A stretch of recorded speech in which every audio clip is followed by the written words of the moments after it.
Welcome to Film Detour, a podcast where two longtime film buddies take you down and around the back alleys and side streets of cinema. With the occasional left-hand turn. I'm John Napick. And I'm Bob Mueller. So let's go. John, you ready? I'm ready. Let's hit it. We're going to be a little provocative today. Yeah. So the movie is called Maitresse, which is mistress in French. Right. 1976, directed by Barbet Schroeder. It's, in essence, about sexual politics, and given this day and age of, heightened awareness and discussion about sexual politics, this movie made in 1976, I find, is very relevant. Yeah, and considering it was made in 76, it's actually pretty shocking to watch. The version that we saw many years ago, in the old days at Cinema Village, God bless Cinema Village. God bless Cinema Village. Yeah, that old standby repertory house, John. I think we spent thousands of hours there. Our youths in there. We spent our youths in there. You betcha. You betcha. Double features that you couldn't beat. It was 4 hours well spent in the theater, easily at Cinema Village. And I remember us going to this movie, not knowing much about it, but knowing it was Gerard Depardieu. Gerard Depardieu, one of my favorite actors, without question. And it had kind of a sexy poster, and we were like, what's this about? Maitresse sounds good to me. Yeah. Let's go in. But I think we knew it was going to be provocative, but when we came out of the theater, we were both pleasantly surprised at how good a movie it was. It's a terrific movie. So Barbet Schroeder has a pretty interesting background, and his diversity of films that he's made over the years are pretty interesting. Some of them are commercial, and some of them are not so commercial. He's probably best known in this country for Barfly, I think, with Mickey Rourke and Faye Dunaway, the Charles Bukowski magnus opus. Yeah, and of course, Frank Stallone.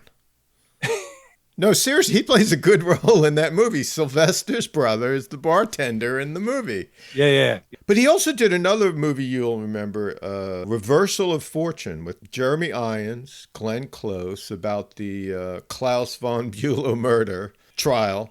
And Irons is so effing good in that. And he's chilling. It's a great movie. And then there's another movie, it was very commercial, Single White Female, which is also a very intense, really nifty little thriller. Yeah, Bridget Fonda and Jennifer Jason Leigh. I mean, he also did a bunch of interesting documentaries. Yeah, Coco, a talking gorilla. I would never have seen this guy for doing a documentary on Coco the talking gorilla. Yeah. Just a little aside on Barfly. Bukowski wasn't a big fan of the whole Hollywood thing. He was very upset about it.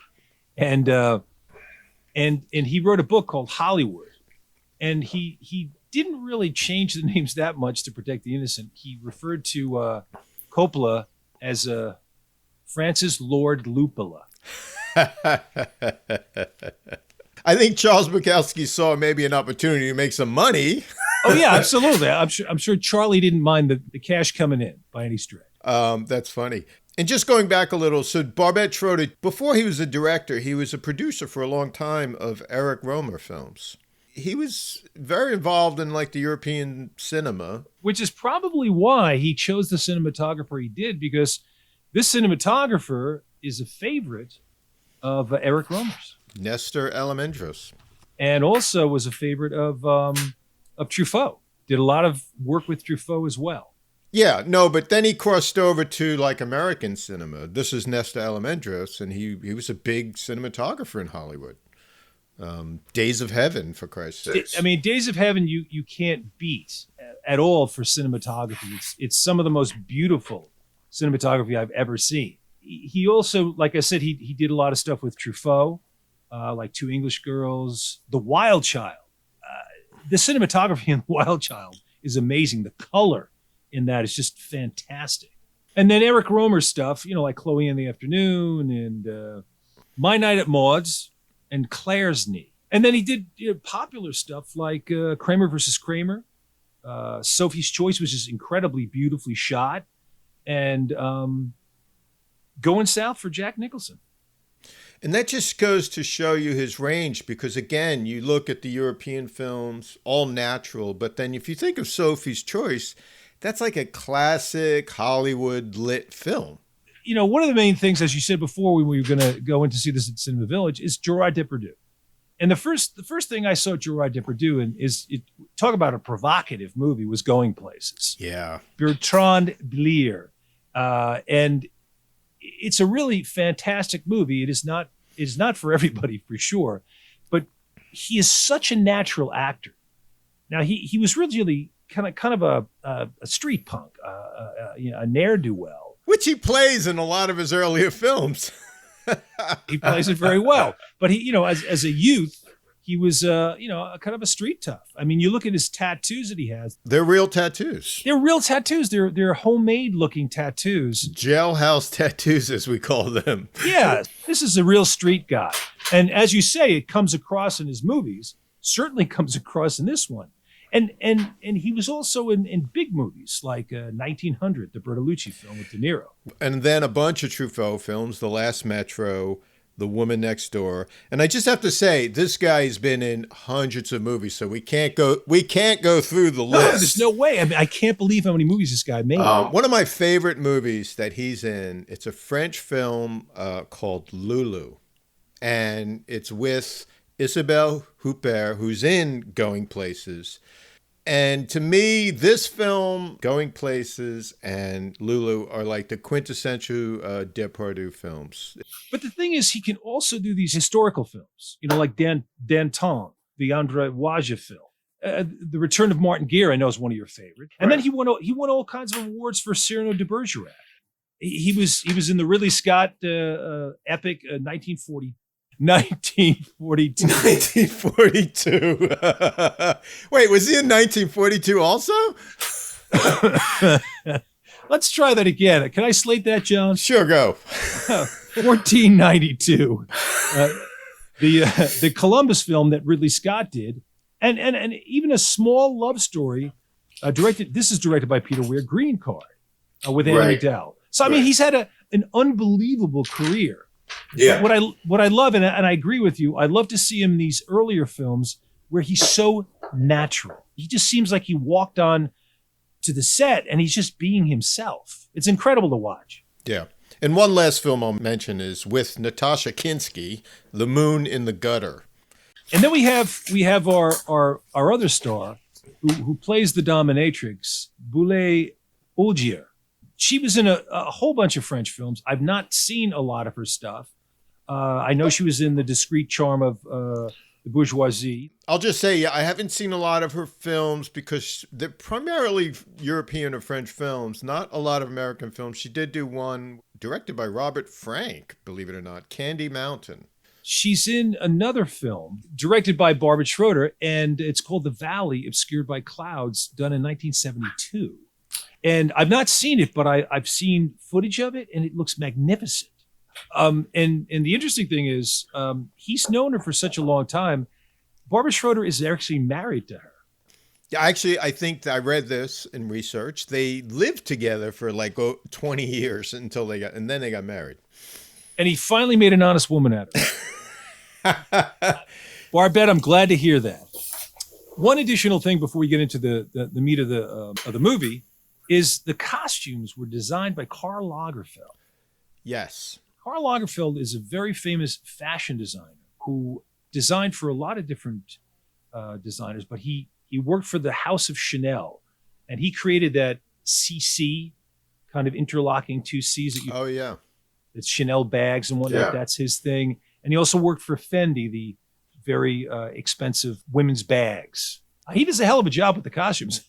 Yeah, primarily I'm watching this. I'm thinking it's the S&M costumes. Her dominatrix wardrobe. Yeah, yes, no doubt about it. Which is it's fantastic, I have to say, style-wise, Yeah. They just look amazing. They do look amazing. And she looks amazing in them. So the movie starts out, and it's really interesting because I'm in from frame one, John. I'm just in right away. I love Gerard's face and the way his mannerisms and just the way he moves his face. He's terrific. He's asleep on the train. And the conductor basically says, all right, everybody out. Let's go. And He gets on his scooter and he's going through town. And I got so excited by watching this, John, because it just reminded me of the old days when we go see these foreign films that were just so exotic to us. It was traveling to another part of the world. You're venturing into another world with these great stocks that they had in the 1970s. Yeah, it's a very interesting looking film. It's so European. You just know it's a European. Well, there's almost like a greenish tint to it. Like now you see a lot of films where they have this greenish tint to kind of give it an urban feel. Sure. But this is like a stock, and I don't know if it's the color correction or the way the film stock is weathered, but I think films made in the 70s, there were all kinds of new stocks that came out in the 70s. And I think, American film was just shot in a different manner, but this has such a naturalistic feel to it. And I love just seeing some of the grain coming out and some of the darker scenes. It's just wonderful. It being a film person myself and a photographer, I just love seeing this sort of stuff. So the original, the opening images of him on his scooter driving through Paris, it's just, to me, it was just wonderful. It's just exciting just to see that. Well, you can tell it's natural lighting because that scene where he's on his trusty moped, he's driving through the streets and he's heading towards this cafe. It's all one shot pretty much. It seems that way. Yeah, pretty much. Yeah, pretty much. It's a wonderful tracking shot. So he ends up at this cafe and he's looking for someone and Mario, his old buddy Mario. His old buddy Mario. And what's funny about this, I think one of the points of the film is like he gets off this train and he's in Paris. He's like provincial. In French, it means you're from the provinces. So he's like in the big city. It's not the first time he's there, but he's just like he doesn't really have a purpose. He's just like a guy. And he finds this guy, Mario, who's in the back of this cafe, and he's got a suit on. So I'm assuming he's this businessman. Right. You don't really quite know who this guy is right away, but then they start to talk and you go, okay, these guys are old friends. They know each other. Yeah. And you're expecting Olivier to hit on him for some money or something. And what's interesting too, John, is this whole setup from the time he gets off the train to meeting Mario and they establish their relationship. This takes about 2.5 minutes. Yeah. So, I mean, this movie just, boom, takes off and goes. The thing is that he says to Gerard or Olivier, he goes, yeah, I'm in books. I'm in books. And this is a very classy thing, and it's a gas. Now, you don't really hear that term anymore. You really struck me. It's a gas. Up until this point, you're thinking, oh, he's in publishing. Well, that's exactly it. Oh, yeah, he's in publishing. And then you cut, and they're walking through the streets, and they're going into these buildings, and but before they even go to the building, John, what does this guy do? You can just tell right away that he's a scam artist because he's carrying these books, and he opens up a car. And you could just tell he wants to steal this car, and Gerard's like, "What the hell are you doing? Get out of here!" And he's looking at it like, "Well, it's open."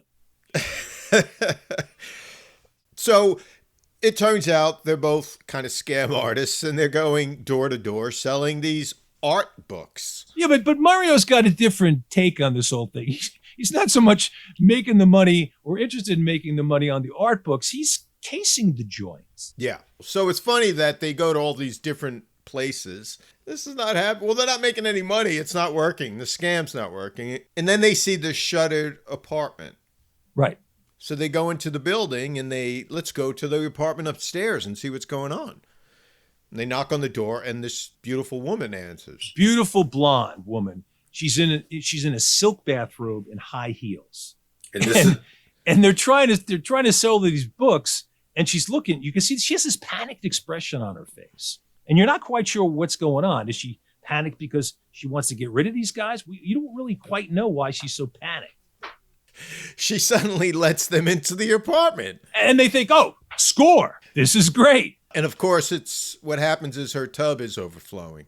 Yeah, it's overflowing big time. It is totally to the top and it's pouring out and pouring out and pouring out. And look, there's 2 plumbers at the door. Come in. What? I'm thinking, what are you doing? So Gerard says it's got to be some sort of a main, shut-off thing. And Mario goes to the kitchen. She says it's in the kitchen. And he turns it off, and she's thrilled. My God, I could kiss you. So later that night, these two Laurel and Hardy guys come back. It's pretty funny that you said Laurel and Hardy. I was thinking Abbott and Costello, but I go with Laurel and Hardy. No, that's fine. Abbott and Costello works too. We'll call them Abbott and Costello. I mean, what's kind of funny about it is they're not very successful at what they're doing. Well, the thing is, they find this out that the woman who lives below is not home. This blonde woman says, well, she's not home. She's on the Riviera. Okay, so now they know for sure that there's nobody home.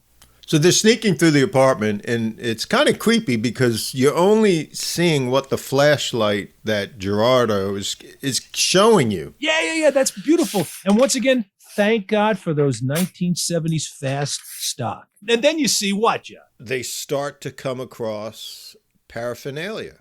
Yeah, all these dominatrix fetish costumes, and as it moves along, you see the weirdest stuff. You see a gas mask, and then you see a baby bottle, and then clamps. And I love I'm not being facetious here, the very stylish shoes with the long pointy heels. Absolutely, positively, they look like works of art. These are all totally fetish type shoes and clothing, whether it's leather or it's rubber or whips and vinyl. And as they go further into the apartment, it gets worse, I feel. Absolutely. They go deeper into this seemingly never endless apartment in the dark. But Mario's disgusted. He goes, well, none of this junk's worth anything. Yeah, he's looking at it to sell.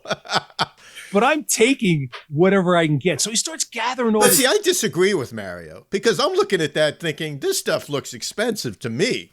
Well, Mario's not a classy guy. Maybe he It kind of goes over his head. It goes way over his head. He's in publishing, Bob.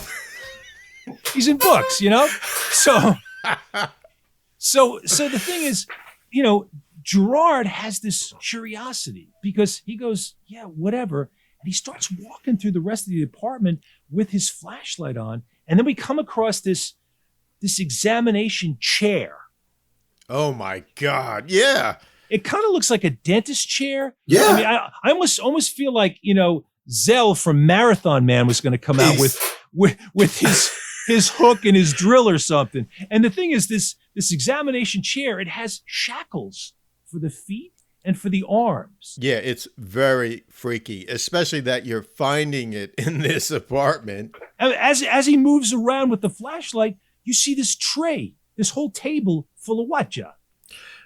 The bizarrest tools and ratchets and I guess the dental instruments, but they're also like he picks up this kind of, what is it? It looks like some kind of ratcheted pliers that lock. It looks like a torture chamber. Absolutely positive. And then he makes that little turn with the flashlight and he almost bumps into a noose. There's a cross on the wall, wooden cross on the wall with shackles for the arms and shackles for the feet. He bumps into these chains hanging from the ceiling. And I have to say, I'm going to put this all in perspective. This is 1976. So in the subsequent years, this has all become fashionable and what with the internet and things, and some of that's crossed over into fashion. This is 1976. So this is like highly specialized stuff back then. And then later, you have people like Madonna pushing it in everybody's face, and it becomes the newest happening trend. Yeah, my point was it hadn't yet crossed over, at least on a broad scale, into fashion. So, I agree with your point 100%. And then what else do they find in this apartment? What happens is Gerard's making his way around, and he hears a little something like a groan or something, and he opens up. He takes this covering, this cloth, and he opens up and sees this guy chained up in a cage. and basically, that's game over for Gerard. He's got like the collar on, and he's chained to the cage. I'm going to refer to him as the Gimp, because it's a device that was stolen by Tarantino. Quentin Tarantino in Pulp Fiction. Yeah. You saw it here first, folks. The Gimp. So he It's basically game over for Gerard or Olivier. And he's like, I want out. Yeah, it's like, okay, that's it. He goes over to Mario and says, there's a guy in there. And Mario goes, just calm down. It's okay. He goes, there's a guy in there. So they they go to the door, and Gerard or Olivier wants out. He opens the door, and of course, John, what do they find at the door? Texas, the Doberman Pinscher. The angry Doberman Pinscher. And then all of a sudden, with all this stuff that's going on with the dog barking and stuff. Well, the dog corners them, and they can't move. And all of a sudden, we see this stairway. All the lights come on, this glaring neon, and all of a sudden we see the stairway come down and starts to unfold. It's like a combination for me of Stanley Kubrick's 2001 and Barbarella. I was going to say cue the James Bond music. Okay, fine. It looks like a James Bond villain coming down. Okay, I'll go with that as well. But this incredible ladder comes down, and then you see these 2 feet that have spiked heels and the black leather boots softly and gently come down. Yeah. And it's this dominatrix. Yeah. And what's cool is there's these fluorescents all over the place. There's no natural light. You see what this is. It's like this really kind of space-agey looking studio in a way. The art direction is fantastic. Yes. She comes down and she basically keeps Texas, the Doberman Pinscher, at bay. Texas. So, yeah, which is an interesting name for this French woman to have for this. And by the way, the dominatrix is the woman upstairs. Yes. Who they helped out with the bathtub. And then you realize the 2 apartments are obviously connected by this secret stairway. Right. When it won. So, but the interesting thing is, I got to say, Sean Connery would have handled this situation a lot better. Quite differently, yeah, quite differently. So, but we have Laurel and Hardy, and it's a totally different story. This is one of the funniest scenes in the movie. These 2 together, man, hilarious. And what I love is she goes, he's trained to kill. Yeah. Move. She ends up cuffing these 2 guys together, and just to keep them where she wants them. And the doorbell rings, and this client comes in.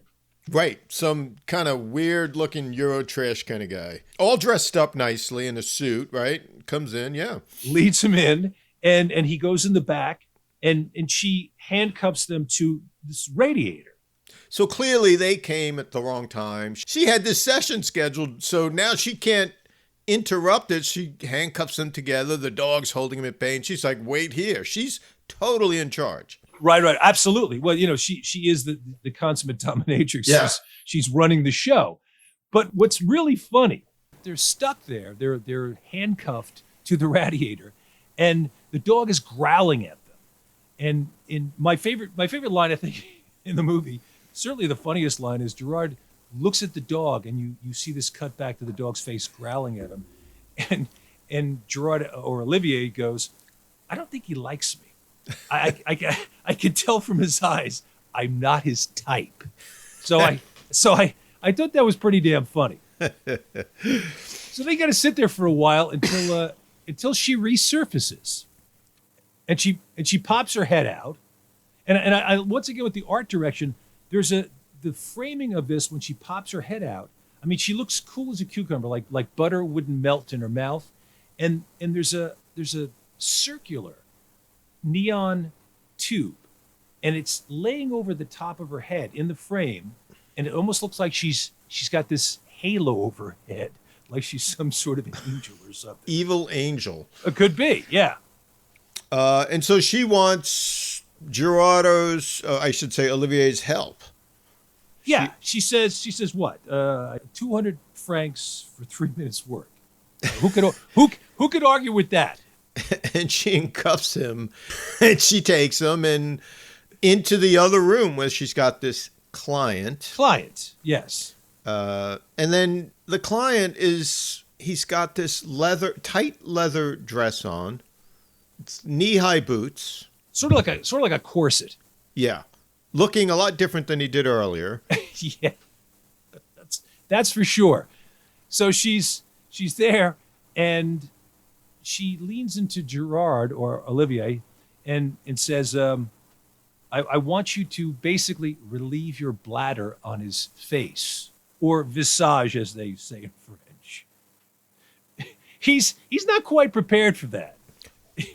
And this is what's beautiful about his acting, is that you believe he's really in this situation, that he doesn't know what the heck to do. He's never been in a situation like this before, but she coaxes him into it anyway, and then she starts making out with him while he's relieving his bladder on this client's face. Well, what's interesting is he's kind of shocked initially, but then he goes along with it. Yeah.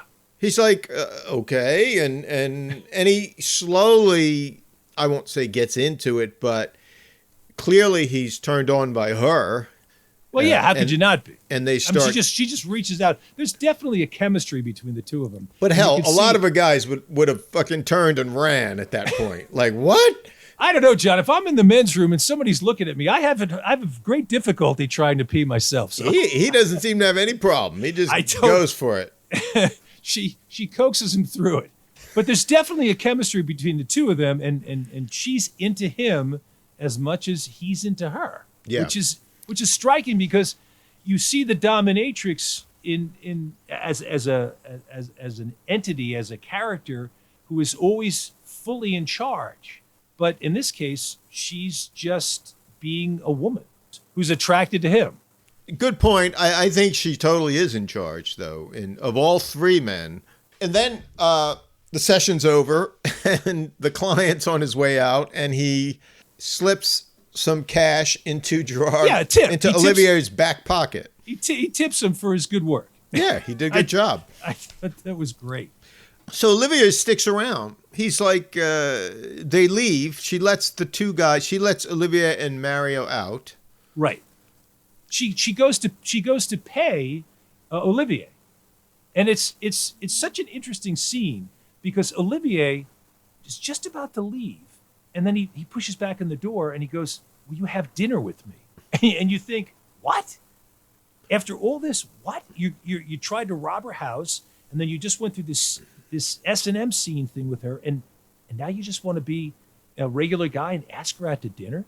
So it was really something to see. Yeah, well, through all the fog of what's going on, you do see that this guy, this provincial guy, there's something that sparks an interest in him. We don't know if it's kinky or just attraction, but we don't know at this point. But to me, the way I saw it was that, and once again, it's Gerard Depardieu's acting. He's so earnest the way he asks her out. Exactly. It's like kind of like a schoolboy or something. So I thought it was actually a very sweet scene. So she just goes, okay, wait for me downstairs. So we cut to this fancy restaurant, and there's Ariane, that's her name, and Olivier sitting at this table, and they're finishing their meal. And they're having this interesting conversation. And they're feeling each other out. You know, that's what I thought was interesting about the scene. There's a little tension going on here, and we don't quite know what's going on. Is he nervous about talking to her or being there with her? But he's really fidgety, and he says I need wine to have to eat with. So he hails over the Maitresse, and he asks for another bottle of wine.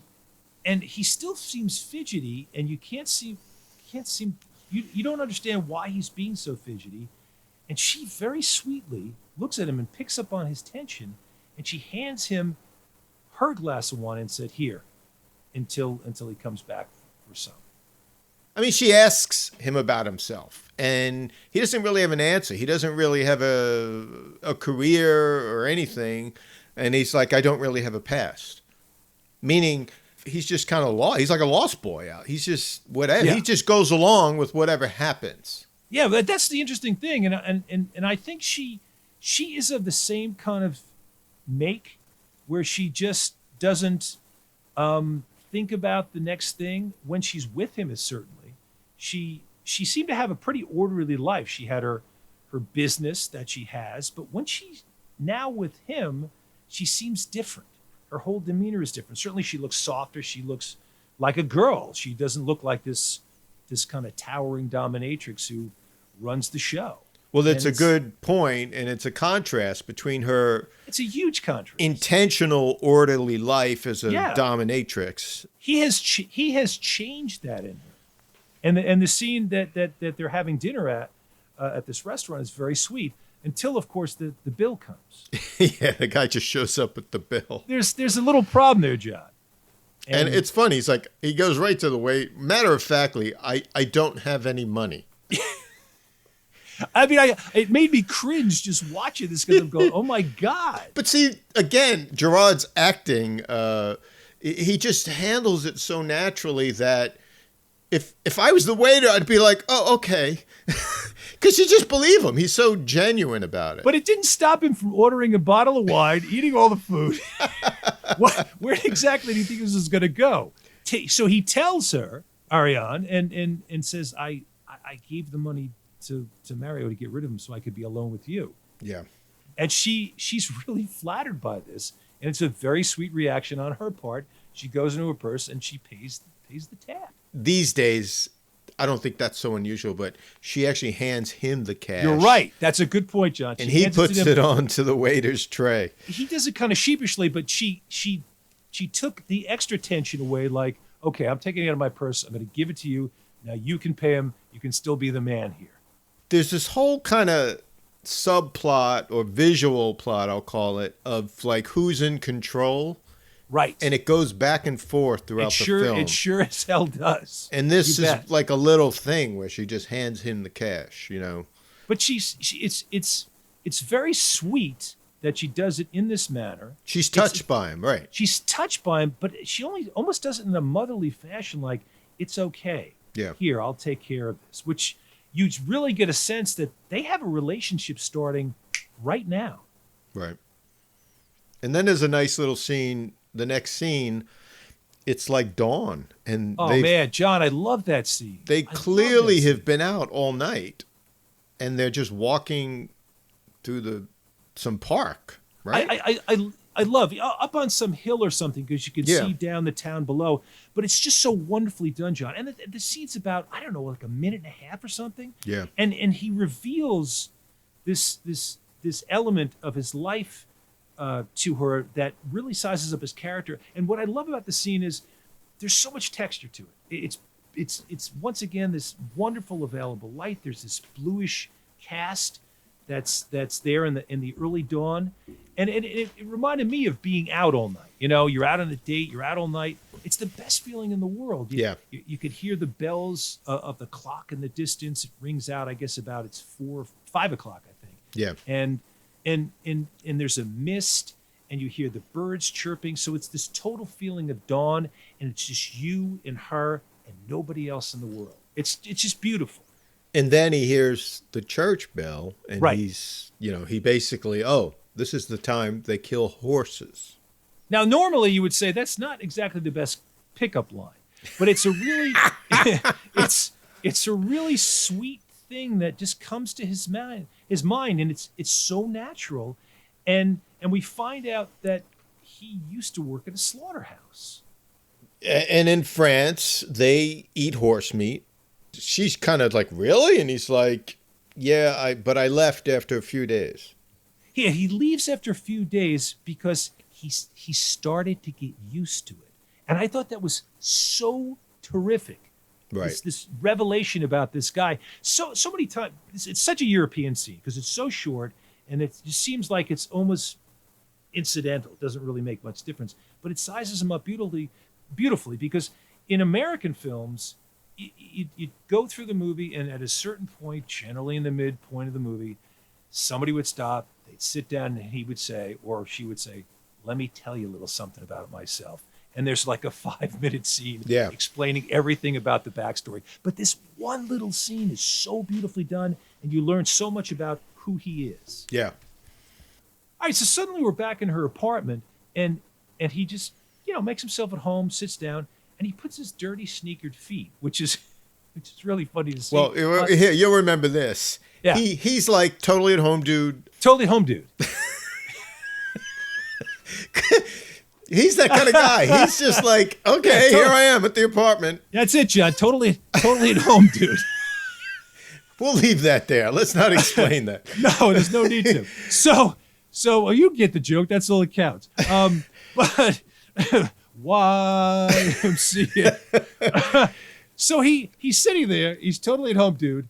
And he puts his dirty sneakered feet up on this. I can't even imagine how expensive this black lacquered inlaid table is. Yeah. And then he looks over and he notices that this table is really the trap door, we'll call it, for the ladder that goes downstairs. And we start to see in him this need to find out more about what the hell goes on here. He's really curious, and as we find out later on, that this curiosity is really going to get him into trouble. I love this kind of housekeeper girl Friday, really straight-laced with this bun in her hair, and she's this real matronly woman, but she takes care of all these little things for the dominatrix, Adrienne. Well, she reminded me, like she's dressed all in black also, but she reminded me of the maid in Hitchcock's Rebecca. Yeah, absolutely. And she like suddenly appears in every scene. You never see her enter the scene. She's there. You're right. She is. She's like omnipresent. And this woman kind of gave me that feel. Yeah, but she has everything under control for the dominatrix. She runs the show. Like I said, she's kind of like a girl Friday / housekeeper / maid. Well, she's feeding Texas upstairs. Right. And she goes to Ariane, what do you want me to do with this? And it's extra dog food. Should I bring it downstairs? And Ariane gives her, well, take this too. It's a bottle of wine. And Champagne. I'm sorry, champagne. Thank you. It's flat champagne from the night before. This is all the slave downstairs deserves. And then she also cuts a little piece of her hair and throws it in. Yeah, she puts a little hair in it just to make it a little more disgusting. But I have to say, it's very French, because if you're going to give a slave dog food, you have to give him champagne, Bob. Absolutely. I mean, come on. And then they're in bed together. The maid comes. She's opening the curtains. And, of course, totally at home dude Olivier is there naked in bed. He doesn't bat an eyelash at this woman coming through. She's not exactly shocked either. And the woman, Ariane, is like he's about to leave, and she's like, let's go to the country. Right. His response is, well, let's go right now. Too sweet. And she can't believe it. Yeah, she's like, what? You have no plans? You're just ready to go with me anywhere? And he goes, yeah, what the hell? Let's go. That's his character, right? He's got nothing really in his life. Well, that's true. He really doesn't have any plans. He's kind of like Felix Unger. He has no real place to go. You know? See, to me, this is what's so interesting about the movie is this contrast between these two characters. Yeah. Who are slowly falling in love. But here she's got this orderly life. She's got clients. She makes money, clearly. And this guy is just like some street punk, basically. Let's go. Whatever it is, sure. Let's go. No problem. So I love that spontaneity that they have, and he brings out this irreverence in her, and she's raring to go, whatever the hell he wants to do too. When they go downstairs to get into her car, which is a nice little Mercedes convertible, there's this little game that goes on where who's going to drive. Game is a good word for it, John. Absolutely. And he kind of pushes her over. She wants to get in the car and drive, but he shoves her over. He's the bigger guy. And he's like, no, I'm going to drive. And this kind of happens throughout the film. We'll hear about it later on, but it's all part of this dynamic between them. That's the interesting thing about it, is because she plays this dominatrix, and when she's doing her thing, she is totally in control, but she allows him to be in control. Sometimes sexually, she lets herself be dominated by him, but in other things, like the scene in the car, for instance, I'm driving. But I also think there's a back and forth about it. Like, they're figuring it out. You know what I mean? Yeah, like, absolutely. what's the relationship here? I just think he's just being himself and said, no. I'm driving. He's kidding around, but at the same time, he feels I should be driving. I'm the guy. But she allows him to, in essence, dominate her at times. So they go out to the country, and she reveals to him she's got some friends she wants to visit. And it takes some convincing, but she gets him to go along. Yeah, he basically says, "Oh, you have friends in the country? That's nice." And she wants to go to the chateau. Right. So we know it's like some rich friend of hers. And they get there, and this butler, Emile, comes out. Yeah. And he's in the classic butler, vested, white shirt. He's all in uniform. This scene really reminds me of some sort of a, Lord Byron debauchery, ultra rich playing little sex games. And it's very interesting because when Emile leads them in there, there's a woman sitting there and a couple of guys onlooking, and we know that something's up here. In fact, Ariane says, "Oh, this little girl over here, she's been naughty. She needs to be punished." So you go, okay, I can see where this Lord Byron scenario is going to go. And suddenly, Ariane is taking over the situation. Absolutely. And Olivier is watching her. He's realizing something's going on. He thought it was just a visit, but clearly this is a staged scene in some way. And she starts to berate the butler. Yeah, big time. Emile. He gets Olivier a drink of whiskey. Yeah. And she takes the glass and examines it. Yeah, because it's not clean enough. She looks at the glass and she says, "Well, this is basically filthy. I can't have him drink from this. What kind of a housekeeper, what kind of a butler are you anyway?" And she hands it over to him, and he's just about to grab for it, and she just lets it go from her hand. So he ends up looking like the guy who drops it, and it spills all over the floor and all over, gosh golly gee. Even onto Olivier's sneakers. Well, I was gonna say, gosh golly gee, his dirty sneakers. Oh, those sneakers. Heaven help us for a little whiskey on his sneakers. And she gets furious with him. She tells him, "Did you clean that up right away?" And she stands up and she smacks him as hard as she can. As we call it, she hauls off and smacks him. But Olivier is so shocked. He can't even believe this. The interesting thing about it is, as you keep talking about Olivier's reaction and how he did, we're seeing all this through his eyes. So we're kind of him in this movie. Yes, absolutely. Like we're learning as much as he is. And you're just as uncomfortable as he is. Yeah. If this is not bad enough, her berating him and smacking him, she's sitting there smoking a cigarette very calmly, very powerfully, authoritatively. And she says, "Emile, I need an ashtray." And Emile walks over and offers his hand. and she taps an ash and then puts her cigarette out in his hand. And you got to see the expression on Olivier's face. Oh, my God. He certainly has never seen anything like this before.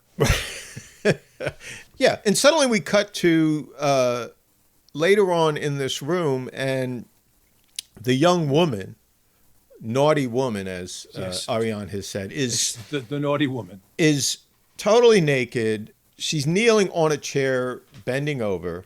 And Emile and some other old guy are now tying her to the chair. And the young man she came with. Right. Presumably her husband. That's what I got at. That's what I understood, yeah. Yeah. And they're tying her to the chair. And she's totally vulnerable, Right. totally exposed, as we'll say.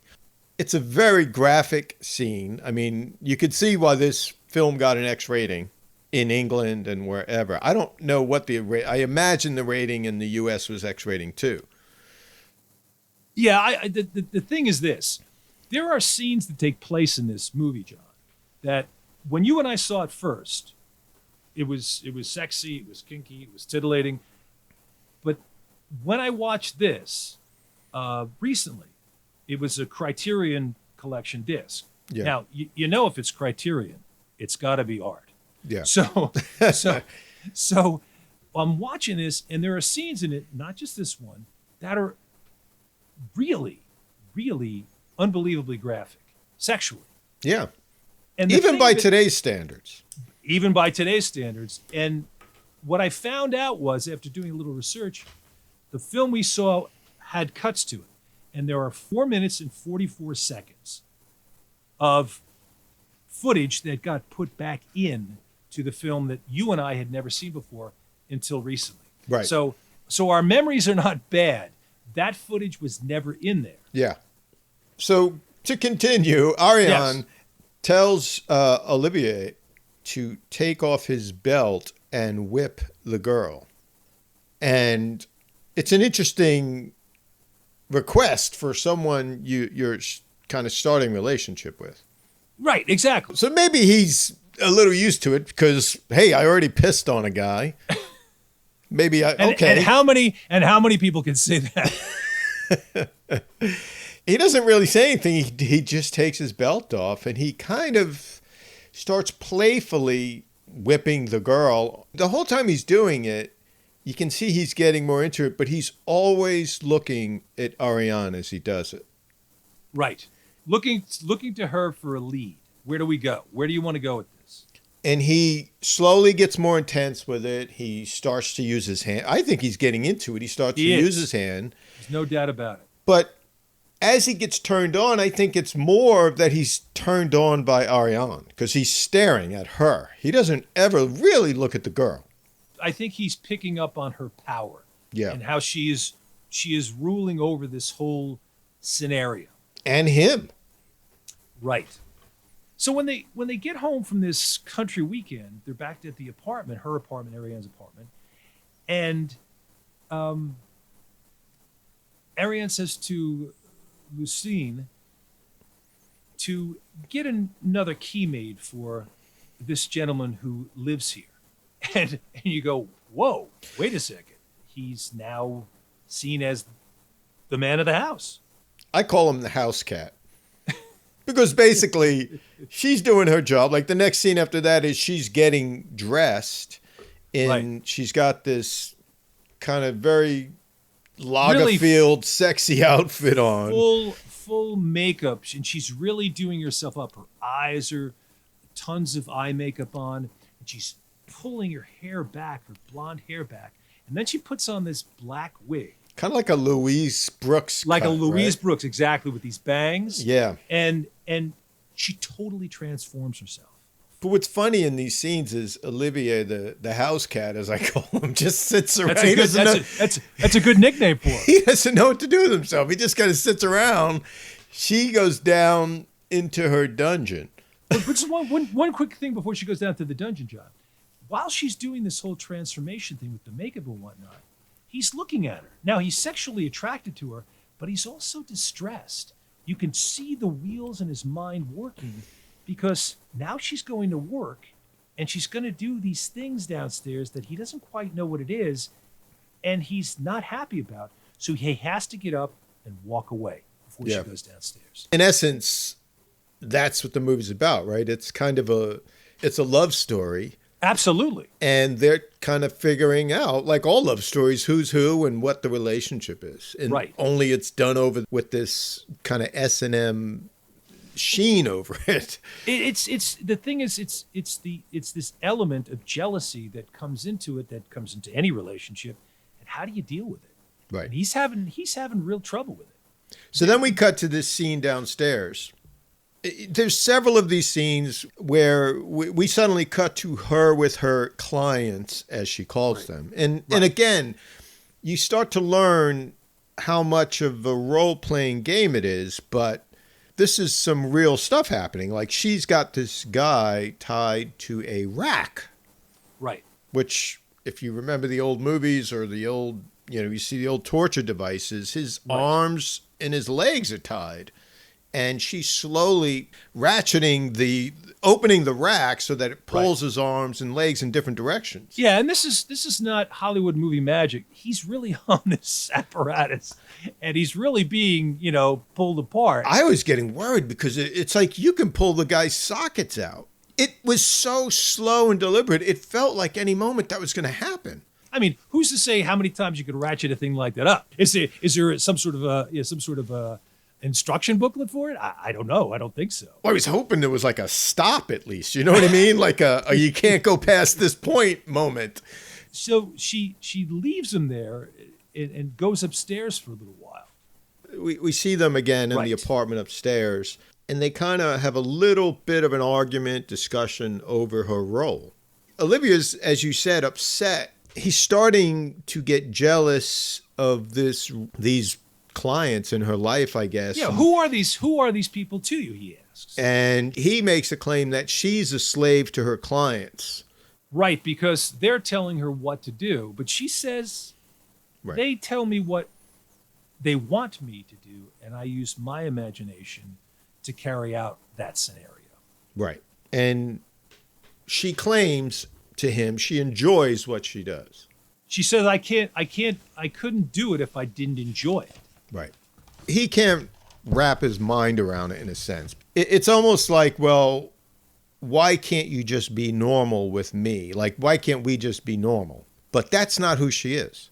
No, and it's certainly not how she lives her life or makes a living. Yeah. So it's not like she can just say, well, I'm not going to do this anymore. But you can see it's really hard for him. And at the same time, it's getting harder for her because she admits, I have to be completely available to these clients of mine.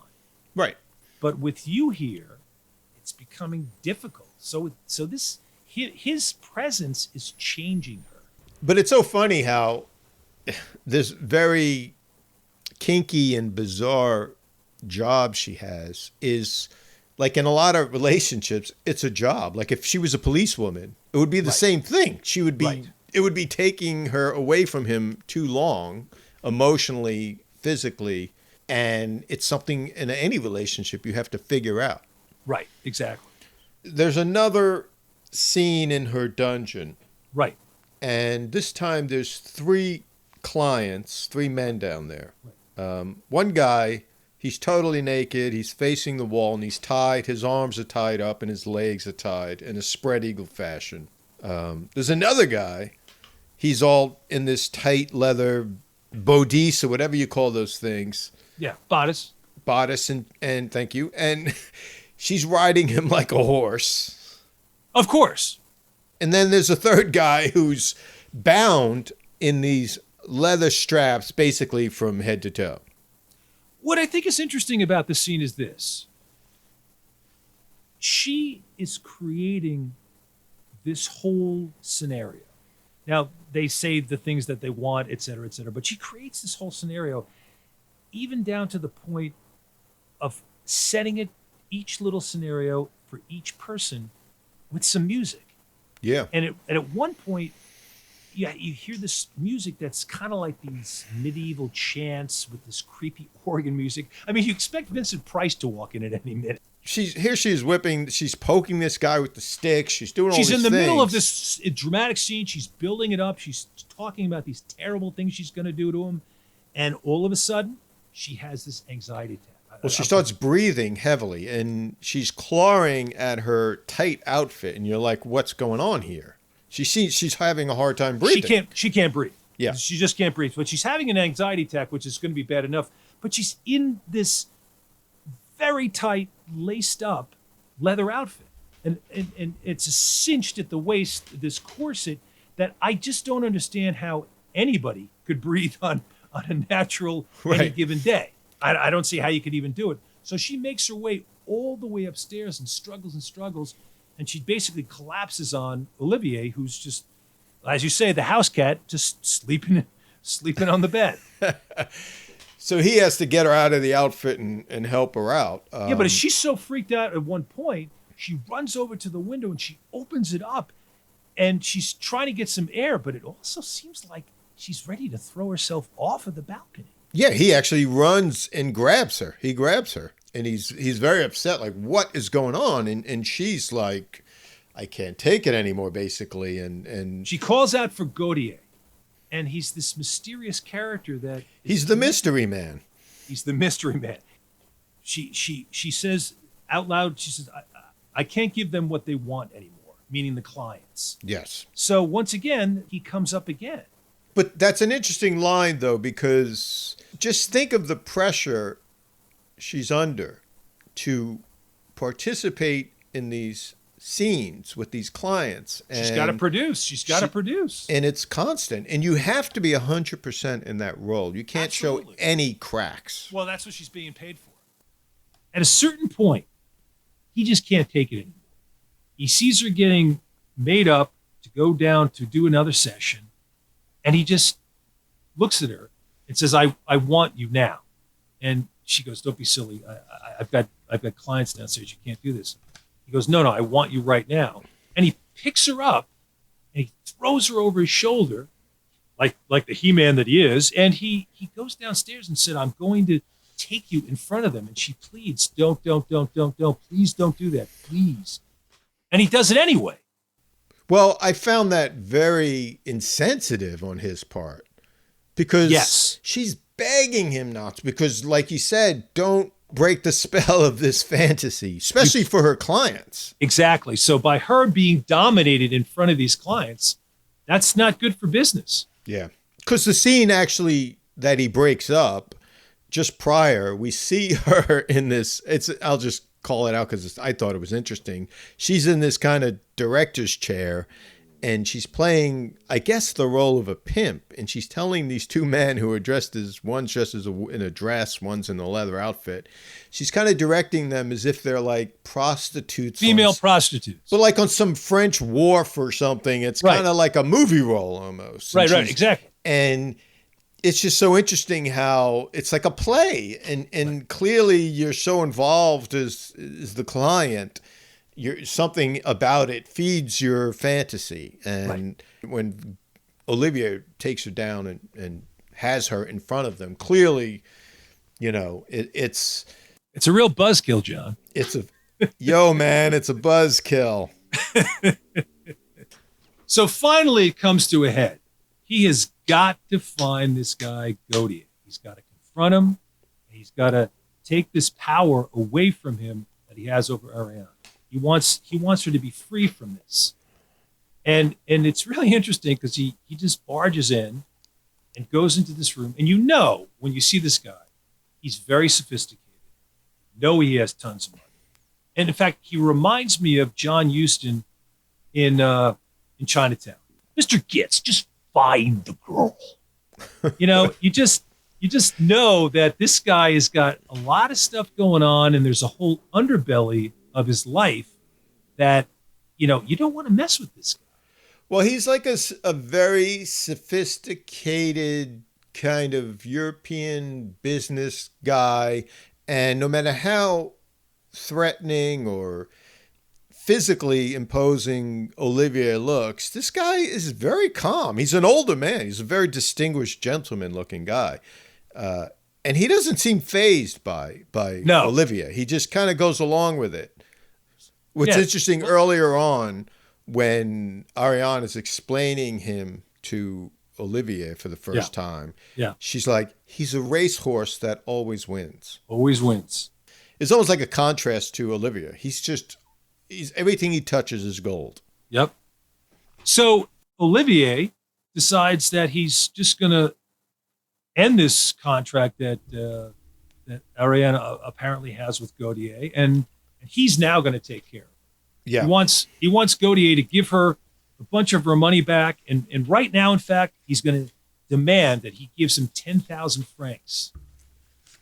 So, I wish I had 10,000 francs in a drawer that I could just pull out and go, let me see. That looks like 10,000 francs. That would be nice. I'd like that. That's possible.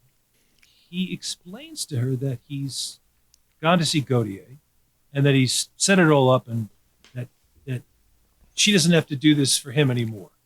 Once again, this woman's acting is phenomenal. I mean, the expression on her face, the horror on her face is so genuine that you can see the inner workings of her mind, like, oh my God, what did you do? Well, he still thinks, and he says this to Gautier too, he still thinks there's some kind of pimp relationship happening. And we don't quite know everything yet, but he's clearly off. He doesn't quite understand it, but he thinks he's coming in as the shining knight. And he's going to take over and protect her. Exactly. Be the nice pimp. Yeah.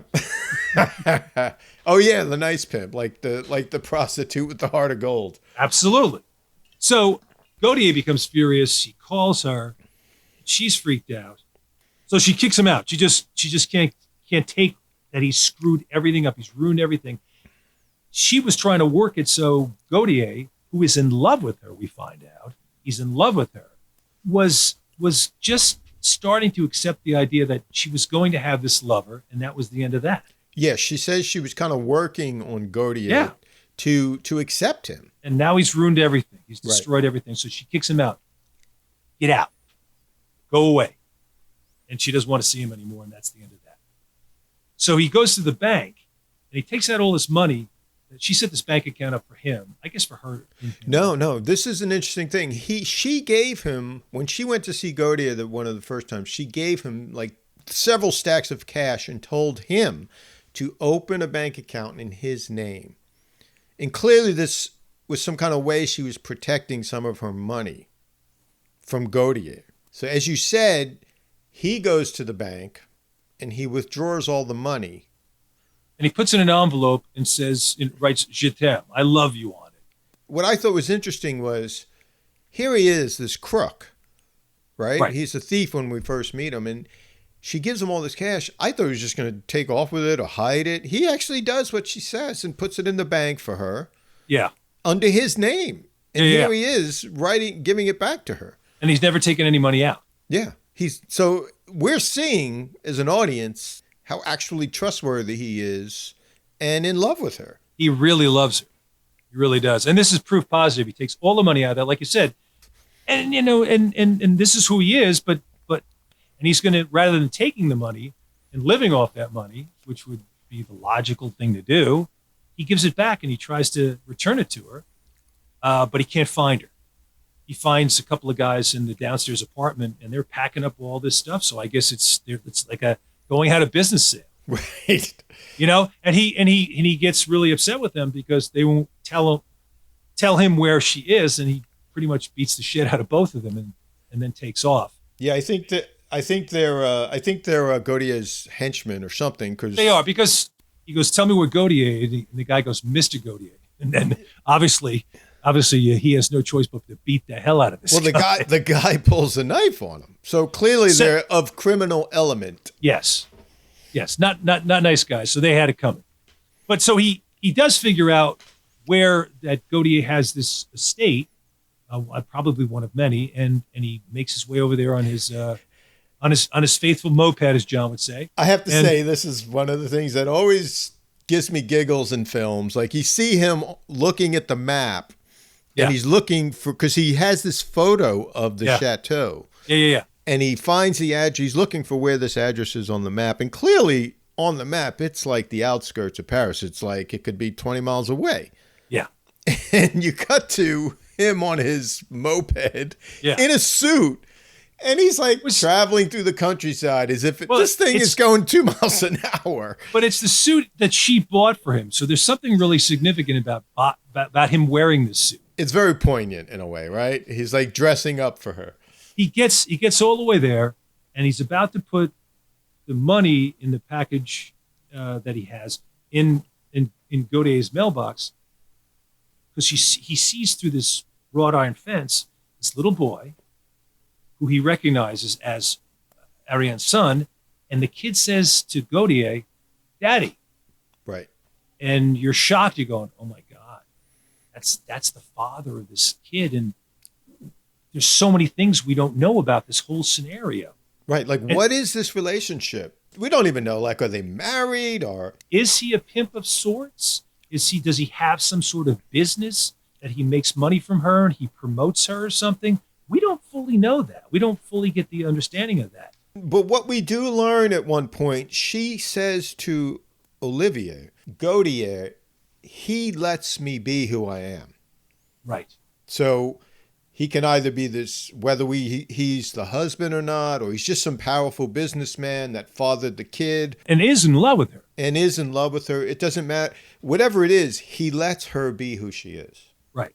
And then she sees Olivier putting the envelope in. She can't believe it. She can't believe this guy followed her all the way here. She's just completely shocked. And he takes off on his little scooter and heads off into the sunset. And she follows him. Yeah. And eventually she catches up with him.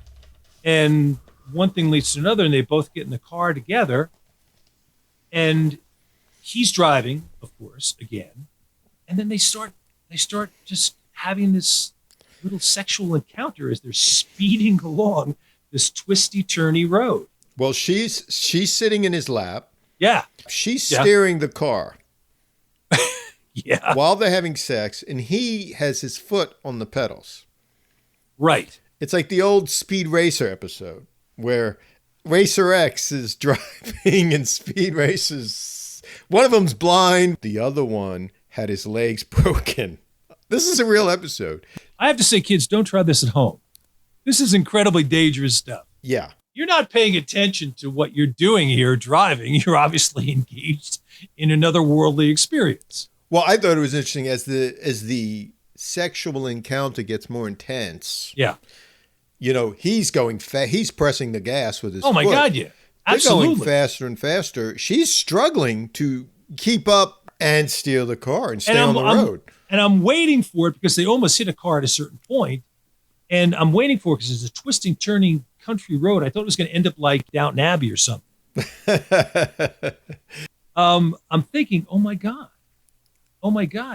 they're going to get killed. And all of a sudden, they come and off the road they go, they crash, and you see the car on its side. And you think, Jesus Christ, that's it. That's it. There's smoke coming from the car. Smoke coming out, and you see flames start to come up in the car, and you're thinking, it's just going to burst into flames, and they're done for. And what happens, Jim?